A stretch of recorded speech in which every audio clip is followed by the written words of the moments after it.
ओम शांति। मन की शक्ति को लेकर पुनः उपस्थित हैं हम आपके समक्ष। सचमुच मन की शक्ति बहुत महान है। मन की शक्ति को ही मनोबल कहते हैं। हम अपना मनोबल बढ़ा सकते हैं। मन की शक्ति से ही ये विश्व संचालित हो रहा है। आपके समक्ष एक सीक्रेट पुनः प्रस्तुत है। हर मनुष्य बहुत कुछ सोच रहा है। सच तो यह है कि उसे ये भी नहीं पता कि वो क्या सोच रहा है। इसके वाइब्रेशंस प्रकृति में जा रहे हैं। प्रकृति में उसी तरह रिएक्शन हो रहा है और प्रकृति रिएक्ट करके वही चीजें वापस भेज रही हैं। ये व्यक्तिगत पर भी लागू होता है और समूह पर भी।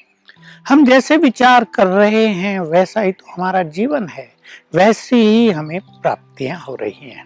हमें मन की शक्ति को बड़ी गुह्यता से इस तरह पहचान लेना चाहिए। हम निरंतर मन के वाइब्रेशंस के द्वारा प्रकृति से जुड़े हुए हैं।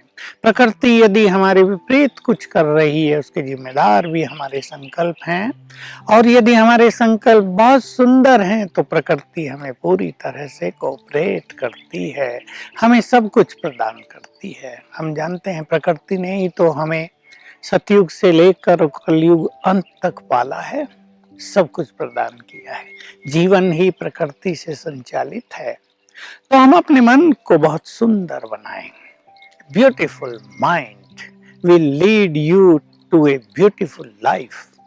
ये संकल्प रख लें आप। हमें बहुत सुंदर मन बनाना है और मन की सुंदरता है ही मन के सुंदर विचार। देखिए, आप सुंदर विचार करेंगे, कितनी सुखद फीलिंग होगी। आपके विचार अगर दृढ़ होंगे, मनोबल से संपन्न होंगे, तो आपको कार्य करने में कितना आनंद आएगा, कितनी उमंग उत्साह रहेगी जीवन में। चाहे काम कितना भी छोटा हो, आपके मन में आनंद है, उमंग उत्साह है, दृढ़ता है, तो कार्य आपको लगेगा within no time, without any problem complete हो गया है। तो हम मन की शक्ति को पहचानते हुए अब ध्यान दें कि हमें मन की शक्ति को व्यर्थ संकल्पों में नष्ट नहीं करना है। ये मान लें, वेस्ट थॉट्स हमारे जीवन के लिए अभी श्राप हैं। जीवन में हम सब कुछ गंवा देते हैं यदि बहुत कुछ सोचते हैं।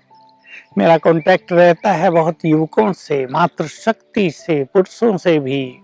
मैं देखता हूँ जो बहुत ज्यादा सोचते हैं, वेस्ट थिंकिंग जिनकी बहुत ज्यादा है, वो किस तरह परेशान रहते हैं। मैं उनसे पूछा करता हूँ, तुम ये सब क्यों सोचते हो? पता नहीं क्यों सोचते हैं, सोचते हैं। अरे भाई, पता तो होना चाहिए। हम मन के मालिक हैं, हमें अपने मन को कंट्रोल करना भी तो आना चाहिए। इसके लिए पहले मैं आपको एक विधि बता रहा हूँ राजयोग की। उस विधि को आप अपनाएंगे और मन पर नियंत्रण करेंगे। अब अभ्यास करें। मैं आत्मा यहाँ विराजमान हूँ, मस्तक सिंहासन पर। मस्तक हमारा सिंहासन है, मैं आत्मा राजा हूँ। इसके लिए एक शब्द है, मैं स्वराज्य अधिकारी हूँ, सेल्फ सॉवरन। मैं स्वयं की राजा हूँ, किंग ऑफ द सेल्फ। और मैं यहाँ सिंहासन पर विराजमान हूँ। और किस किस की राजा हूँ? मन की राजा, बुद्धि की राजा, संस्कारों की राजा। तो मुझे अपने मन से बात करनी है। हे मन, मैं तुम्हारा राजा हूँ, तुम्हें मेरी आज्ञा के बिना कहीं नहीं जाना है। शांत हो जाओ। तुम इधर उधर भागोगे, सजा दी जाएगी तुम्हें। भागना छोड़ दो, क्योंकि जहां भी तुम भाग कर जाओगे तुम्हें वापस यहीं आना पड़ेगा, वेस्ट हो जाएगा सब कुछ। अपने मन से बातें किया करो। हे मेरे मन, तू कहाँ कहाँ भटक रहा है? वहां जाने से तुझे क्या मिलेगा? दूसरों का चिंतन करने से तुझे क्या हासिल होगा? परेशान रहने से तुझे क्या उपलब्धि होगी? शांत हो जाओ, तुझे खुश रहना है, इधर उधर का सोचना बंद करो, अंदर चले जाओ। देखिए बहुत अच्छी बात है, जैसे अभी लॉकडाउन है तो हम बाहर नहीं जा सकते, पर हम अंदर तो जा सकते हैं। अंदर की यात्रा शुरू करो, अपने अंदर चलो। मैं आत्मा अंदर हूँ, यहाँ पर शरीर का संचालन करने वाली हूँ। मन बुद्धि संस्कार मेरी शक्तियाँ हैं। मैं भगवान की संतान हूँ। मैं आत्मा इस शरीर को चलाने वाली हूँ। मेरी शक्तियों से ही ये शरीर चल रहा है। मेरे अंदर शांति है, प्रेम है, शक्तियाँ हैं, बहुत सारे गुण हैं, पवित्रता है, परमानंद है। चिंतन करो, मेरे अंदर बहुत गहन शांति है। Realise that deep peace. मेरे अंदर बहुत शक्तियां हैं, मैं शक्तियों की भंडार हूँ। मेरे अंदर सभी मनुष्यों के लिए, सब प्राणियों के लिए प्यार भरा हुआ है, शुभ भावनाएं भरी हुई हैं। मेरे अंदर पवित्रता की अनंत शक्ति है। चिंतन करें, देखिए आपको कितना आनंद आएगा, और ये 5 मिनट का चिंतन आपके मन को आनंदित करेगा, एनर्जेटिक करेगा, और लंबा समय पास करना भी आपको सरल लगेगा। हम सभी अंदर की यात्रा की ओर चला करें। तो मन की एक नेचर ही ये है, मन को तो सोचना है, इधर उधर की बात सोचेगा। लेकिन जो बुद्धिमान लोग हैं उन्हें समझ लेना चाहिए कि मन को यदि हम विचार देंगे तो मन इधर उधर की बातें नहीं सोचेगा। Thoughts are the food of our mind. So हम अपने माइंड को सुंदर संकल्पों का भोजन खिलाएं तो मन क्यों भटकेगा भोजन की तलाश में इधर उधर। उसका पेट भरा होगा। सुंदर विचार दें। जो विचार हम आपको दे रहे हैं ये बहुत सुंदर विचार हैं।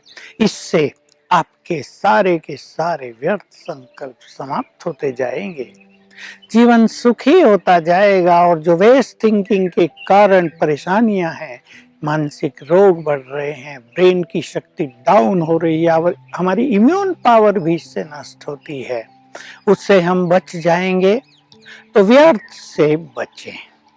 मैं पहली चीज ले रहा हूं, व्यर्थ संकल्पों का जो बीज है ना, वो है काम, क्रोध, लोभ, मोह, अहंकार। पहले ये 5 विकार, फिर इनके बाल बच्चे होते हैं, जैसे ईर्ष्या, द्वेष, नफरत, वैर भाव, बदला लेने की इच्छा, मान शान की इच्छा, दूसरे को नीचा दिखाने की इच्छा। ये सब बाल बच्चे हैं। ये रावण के सभी शीश हैं, उसकी भुजाएं हैं। इनको हमें समाप्त करना है। जब तक ये हमारे अंदर रहेंगे तब तक हम वेस्ट थिंकिंग से मुक्त नहीं हो पाएंगे। तो मैं ले रहा हूं काम वासना, पहली चीज जिस पे लोग बहुत कम बोलते हैं, लेकिन मैं बोलना चाहता हूं आपको। मनुष्य के अंदर बढ़ी हुई वासनाएं उसका आकर्षण बाहर की ओर ले जाती हैं। ये विषय वासनाएं उसको बाहर की ओर ले चलती हैं, और उसका मन विचलित हो जाता है। वो रात दिन विषय वासनाओं के बारे में चिंतन करता है, और एक योगी के लिए तो ये बहुत बड़ा अभिश्राप बन जाता है। हम सभी काम जीत बने, अपने आत्मिक स्वरूप में स्थित हो जाएं, तो व्यर्थ के इस प्रकोप से हम बचे रहेंगे। हमारा मन स्टेबल होगा, एकाग्र होगा, और जीवन जीने की यात्रा में हम परम आनंद के अनुभवी बन जाएंगे। ओम शांति।